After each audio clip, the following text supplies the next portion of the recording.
You are watching Access LaPorte County Channel 97. Coming up next is the June 4th meeting of the Michigan City Human Rights Commission. You can find more information for this meeting at www.accesslaportecounty.org. Thank you. I'll just start with the roll call. Albertine Allen, Sojourner Atwater, Gerald Borton, Here.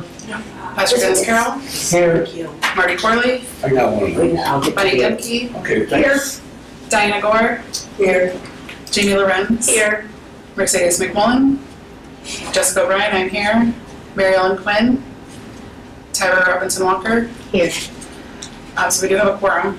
I'd like to start the meeting. I think we're all aware our attorney Larry Arness passed away on May 15th. So I'd like to start the meeting with a moment of silence for him. Thank you.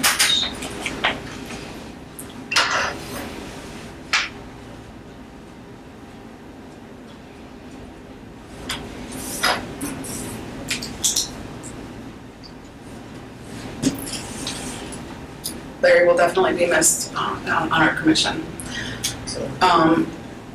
I'd like to start with the approval of the April and May minutes because we did not approve them last month.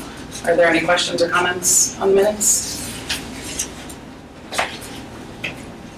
If not, do we have a motion to accept? I make the motion to accept the April and May. Second that. Motion by Tyra and seconded by Pastor Carroll. All those in favor? Aye. Any opposed? Okay, moving on, we have the finance report from Bunny. To the best of my knowledge, the amount has not changed. It is $5,219.95. I have not checked with the controller's office to see if the check from Leeds Drink of the Month or whatever it was has been received. Do we know how much was raised through that? I can follow up with Abby. I was going to, and I forgot. And then at this time, I'd like to, do I make a motion? I think just, I would like to ask the commission for approval to donate $200 to Pride Fest. It's something we've done in the past, and it's the maximum amount that we're allowed to donate to any cause. if the executive committee met, Excuse me, yes, the executive committee met earlier today at 4:15 in this room and approved the request, that the request be brought to the full council, commission, excuse me. are there any questions? We will be present at Pride Fest. We have a table space there and some positive message stickers to hand out at the event. If there are no questions, is there a motion to approve $200 sponsorship? I approve the $200 sponsorship for our Pride Fest. And a second? I second that motion. Motion by Tyra and second by Ms. Gore. All those in favor? Aye. Any opposed? All right, that's approved, thank you. We won't have executive director's report or a staff attorney report, but I would like to take this time to say regarding Mr. Arness, he passed away on May 15th. There will be a service for him on June 8th, this coming Saturday at 1 p.m. at the Gary Aquatorium. And he has asked, or his family has asked, that in lieu of flowers, donations be made to the Human Rights Commission. And there's a few other organizations. Do you remember what those were? Jones. What's the city? His services are being handled by Edmonds and Evans Funeral Home, and there is his full obituary is posted on their website and their Facebook page for anybody who wants to read the entire website, the entire obituary. Can you repeat the funeral home? I know we got it in an It's email. Edmonds and Evans Funeral Home, and the obituary is posted on their Facebook page. Marty. Hi, Chief. I'm talking about him coming. I'm supposed to hear that. So we've already had a finance committee meeting or report, so we can move on to the development committee, and Mary Ellen is not here, but just to touch base, we are presenting the Humanitarian of the Year Award to Mr. Melvin Merriweather Jr. It'll be next Thursday on June 13th. Everybody has received tickets to sell. If you need more, we have more. If you have any to turn in our money, please let me know. I hope everybody here can attend. What time and where is it at? 4:30 at Krieger Memorial Hall, and tickets are $25 each. Anybody who wants to purchase one can contact a member of the commission, or there are tickets available at City Hall at the Controller's office. Funds raised through this event will support our annual scholarships. We will be presenting checks to our scholarship recipients at this reception, as well as the Unsung Hero Awards. So as a committee, we selected Mr. Merriweather to receive the award, and we also are recognizing Jocelyn Colburn from the police department and Mike Kilborn from Swanson Center as unsung heroes in the community during this event. Yeah. Are there any questions or comments? How much are the tickets, Jessica? $25. And I have some if you'd like to buy one. Like the bottom from this guy. He already committed to it.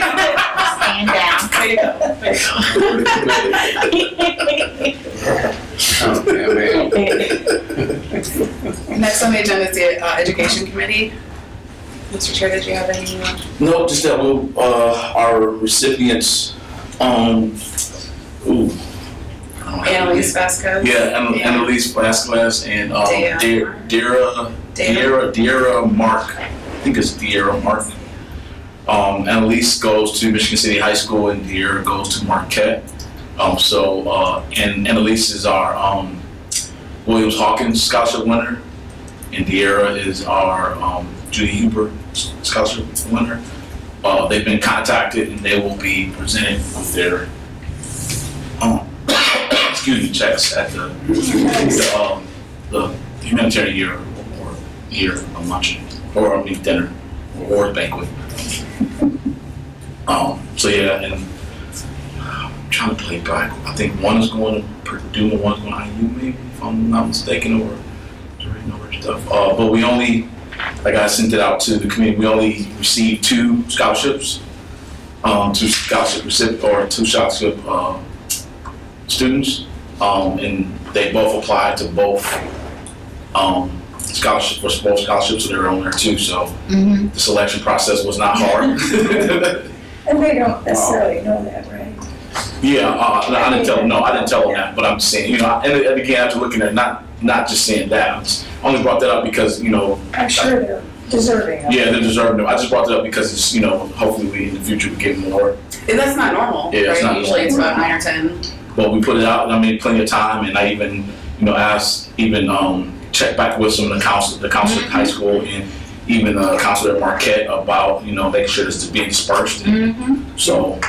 I will add to that, there is a couple other committees that I have connection with, and some only got 1, and some didn't get none. Well, So this is, I don't know what's going on, but I did see it on different, pages of the school system and et cetera, various school systems and various organizations and in social media. And so, not sure. But to Bunny's point, they both great candidates. So even if there would have been 5, 6, or 7, they more than likely would have been not picked in the top. But they were both great candidates. So I wasn't trying to take anything away from them. I just was trying to express that we didn't have as many as we had in the past. So Well, I think the year that I helped judge it, there were 9 or 10, I'm Yeah. pretty sure. yeah, And I'd like to mention that I'm being retired, I would have the time if it would in any way help to go to the schools, if they have functions where I could talk about the Human Rights Commission and the scholarship awards. yeah. I'd be happy to, in the future, I'd be happy to do that. I think that would help too. I know the one year when Jeff was the director, me and him went in the cafeteria and basically handed out applications. Yeah. And that year, I think we got a pretty decent amount. So, sometimes kids, the counselors do the best they can, but I think sometimes the kids, we have to actually put it in their face at times for them to. And then a lot of times it's even getting to, what I used to do when we did our New Leadership Academy on graduation day, we would have the parents come in early before graduation and have somebody from the schools run them through the different scholarships to kind of get them, because really, it's the parents who are gonna, a lot of times be on the kids to get it done. So if you get the parents in tune, then get the kids also in tune, I think you have a better success. So that might be something we might want to look at doing, or helping other organizations get together and having some type of forum where we, basically educate the parents on the scholarships and getting the process for it. Moving on, community engagement committee. Ms. Allen is not here as chair. And really the only upcoming engagement event we have is Pride right now. So I know Daryl is planning on being there throughout the entire event, but he would like to have some help, I'm sure. So if anybody's available, the event runs from 1 to 8. 1 to 8. At the Guy Foreman Amphitheater at Washington Park. So you want to stop by and help operate And I'm our table? running 2 tables, but I'm They're gonna next be to each between other. both tables. Well, what date is the Pride? 15th, June 15th. I'm sorry, Tanya. No, I said I would sit for a couple of hours, so just when you get a schedule. But I was gonna remind everybody, don't forget to get your park stickers this week or next week. Yeah, that's true. Girls are All set. paid to get it. I could walk there. Mr. Carroll, do we have any update on the social status of African American Males Commission? Not at this point, anyway. No report. I don't think we have any old business, but there was one other thing that we talked about as an executive committee. There are expenses related with having the reception, and the executive committee approved spending up to a certain amount on certain items. Without having an executive director or having an attorney, I'm not quite sure the protocol on this. So as our council liaison, Don, if there's any input that you want to add on this. The executive committee approved spending no more than $300 on the awards, approximately $1,800 on food, and no more than $100 on programs. So I'd like to ask for the support from the entire commission to spend that money. Daryl has raised about $2,500 in sponsorships to help cover these costs. Are there any questions on that? Yeah, it's way to go. Good job, Daryl. Happened in my mind, thank God. Are there any questions? Make a motion to approve the spending. Motion by Marty, is there a second? I'll second this. Second by Lenny, all those in favor? Aye. None opposed? Thank you. Jessica, just in case you guys, until we get another attorney, if you have any questions, Amber LePage would be more than happy, I'm sure, to Okay, help out. okay, Yeah, thank she'll you. take care of I it. appreciate that. Yeah. Is there any other new business to discuss? Yeah, Jessica, Yes. I brought it to you. If somebody can pick up a sympathy card and maybe have at the door next Thursday night for everybody to sign, and maybe a little jar or somebody wants to put an envelope or something in. I'll pick up the sympathy card. So, if you're at the event on Thursday, make sure you stop by Daryl at the table to sign it. You might want to pick up 2, because you don't know how many people's coming to show up. You might want to pick up 2. So anybody who comes would sign that. If they want to, yeah, if they want to, not that they would have to. And maybe on the jar have Larry's picture or something on there, so they know where it's going, to the Human Rights Commission or.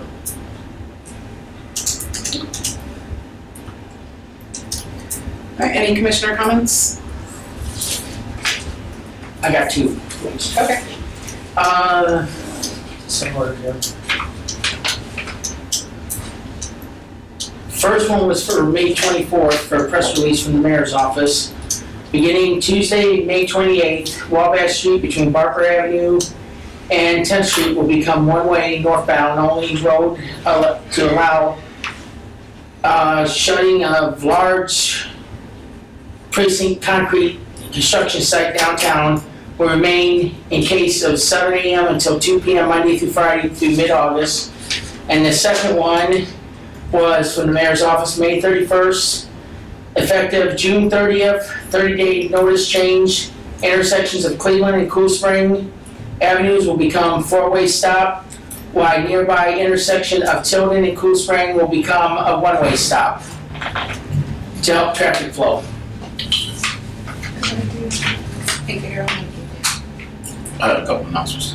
Sure, go ahead. First, for the police department, we are doing a 4-part series in collaboration with the fire department and the Port County EMS called Michigan City's Safe Citizen series. What we're doing is every Thursday of the month of June, we're doing, we have a subject matter. So this Thursday, At 4:30, we'll be doing gun safety, where we'll be going over, how to properly handle a gun, how to store it, and then we'll be giving out free gun locks to all participants. The 13th of June, LaPorte County EMS will be doing a Stop the Bleed session, where it will show you how to properly take care of a person who's maybe been shot or stabbed and are bleeding, to help anything you can do in advance, help prep it so when EMS arrives, they have a better chance of, sustaining, living through the wound, or better transporting them and getting them all stable. On the 20th will be fire safety, which is the fire department will be going over some fire safety deals, things, how to make your house fire safe and things when it comes to dealing with fires. And then on the 27th, police department will be doing a personal protection series, where we're basically giving you techniques and things to do to get out of a bad situation. We're not gonna teach you how to fight, but we'll teach you how to at least get loose. I know how to fight, Marty, thank you. Well, I know you do. But just so you can get away and get contact authorities. Again, this will be every Thursday. All sessions will be at the Michigan City Police Department. I did not bring a flyer, but if you go to our Facebook page, there's a flyer with a QR code. You can sign up through the QR code for whatever session you want. We will have some swag from each department there to give away to participants. What time did you say? 4:30. Every session will be at 4:30 at the police department on Is Thursday. it open to anybody? Yeah, open to the Even public. if you're not a Michigan City resident? We want Michigan City residents, but if you're somebody comes here to work, or say have family here and you're here often, we're not really checking addresses. Okay. We're just trying to get participation from the public. June is National Safety Month, and I know safety kind of it's a really a broad word when you say safety, but I think some of the things that we're doing is part of that. Also outside of work safety and those other type of things. But one thing we wanted to collaborate, departments collaborate to make sure our community is a little bit safer. It gets a little bit busier in the summer around here, with not just residents, but we have a lot of visitors to town, and so just want to put some things into play, trying to work in advance, so we can make things a little bit more safe around here, better for people. Also, Youth Leadership Academy will be starting up next month for us. I think we have about almost 50 6th, 7th, 8th graders signed up. So they'll be running around Michigan City Police Department for a week. Yay! And then you'll also see them out about the community. Sergeant Michelle Wadowski has been leading the Youth Leadership Academy for the last couple of years, and so she's doing a great job. And I think she has some things planned for them to get out in the community and see some more of what we have here, and get our youth more involved in that also. Also, there is Walk with the Doc going on every Wednesday here, starting here at City Hall. That's collaboration through police department we're part of, but a Franciscan, the Y, the city, and I think GIS, I think even HealthLink. So it started off, it was Wellness Wednesdays, and now it's evolved into Walk with the Doc, but it's a family-friendly health initiative. Basically, it has a 5K walker run route that starts at City Hall, goes to Washington Park, and ends back here. That you can do, and there's also some free giveaways and some information given. That starts at 6 o'clock. Registration starts at 5:30, and prior to, I think at 5:45, they usually have a doctor give about 10 to 15 minutes spiel on certain health initiatives or health issues. I think the first one, Dr. Cord was there. I'm not sure he'll be here this Wednesday, but again, it's free. He even gets something out of it for we give away t-shirts. There's a Walk with the Doc t-shirt for every season. Is it rain or shine? If it rains, the YMCA has an inside route that you can use in their building. They have a route inside the building. So if it rains, we'll put something out on Facebook of the alternative routes. I think that was it. Any other commissioner comments? Pardon? Any other commissioner comments? Any comments from the public? Sorry, did I skip too fast? Jessica, it was on Channel 16 News the other night how they're gonna try to keep cell phones away from these kids.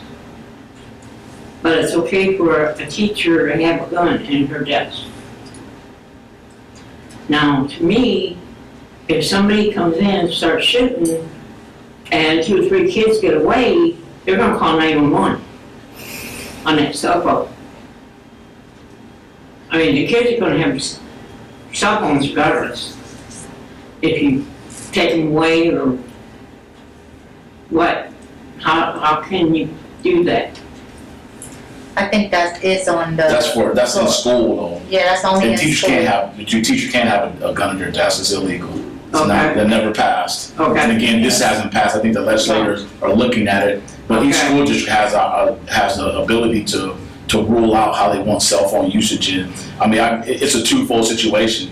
Cell phones can be helpful, but they can also be a big nuisance. A lot of times we see things that as common people, because we don't deal with them on a daily basis, may not seem bad, but when you go into schools, I mean, an everyday deal, like, you know, the uniform policy was one thing that, you know, as good as it was almost a headache at times, because it's like now you had to determine, you know, you had teachers who, you know, how they were basically policing it. So some teachers may be strict on it, some teachers might not be as strict. So now you got kids who are going to the office because they wearing a different type of shirt or, you know, this, and it's just more disciplined than it created than anything. So, but I don't think I think that's something that they're looking at, that's legislators to decide they want to make it Okay. state law. But right now, any school district has the ability to do that. And I know it's one thing we're not really looking at. I think Michigan City schools might be looking at doing a little bit more policing with them, like limiting certain times when the kids can have them and things. But as far as like totally banning them from them, like that's not really anything in the works right now. But I think that is being talked about downstate. And there's another thing about the spam calls. We got 64 calls the other day on our house phone. They don't leave a message. But when Daryl talks to them, they want his bank information, they want his everything. His Medicare, Medicaid number, anything. If you know an older couple that lives alone, please let them know, don't give them information out. Absolutely. Put it in the newspaper if you have to. Because they are ripping people off. That's all. Any other comments from the public? I'd like to convey to Don what we just said, how we appreciate attending our meetings and how approachable you are. Oh, well, It was a consensus. that's fine. Consensus. Yeah. That's fine. I mean, that's why I'm on the city council, and that's why I'm liaison to whether it's this committee or whatever committee I'm on, I always take their responsibility to Well, show up thank and you. try to help out, Yeah, right? absolutely. That's what people, you campaign on, and that's what you gotta do. So I'm holding up my end of the bargain. We appreciate you. Yeah, I know, I appreciate all you guys too, for the hard work and effort you do, and yeah, we'll just leave it at that right now. I'm trying to help out in some different ways, but I can't talk about it right now. That's okay. We're patient. Patient people. I know. One last thing I want to add, the Salvation Army is having our annual donut eating contest on Friday. If you haven't been, it's just as gross and fun as you can imagine. People trying to eat as many donuts as they can in 10 minutes. The record is 16. And the guy who set that record is coming back this year to get his title. It's free and open to the public, so come on out to Blue Chip Casino on Friday, this Friday, the 7th, at doors open at 9, contest is at 10. We will do a Facebook Live with it as well. And if you visit our Facebook page, you can make a $10 donation and you can vote for who you think will win. And if that person wins, you'll be in a raffle to win a $50 gift certificate from the Chamber of Commerce. Or you buy a ticket from me for $10. And don't forget this Saturday and Sundays, or this weekend, is Singing Sands Okay. down at the park. Can they choose what kind of donuts? They're from Al's, thank you Al's That Supermarkets. might make a difference, you know? It's a variety. and- What kind of donuts you like? Dolly Donuts. Oh, I'm sorry. Okay, and I will make, is there a motion to adjourn? I make the motion to adjourn our meeting. Second. And those in favor? Aye. Motion, meeting adjourned. Thank you. All right. Good job, thank you.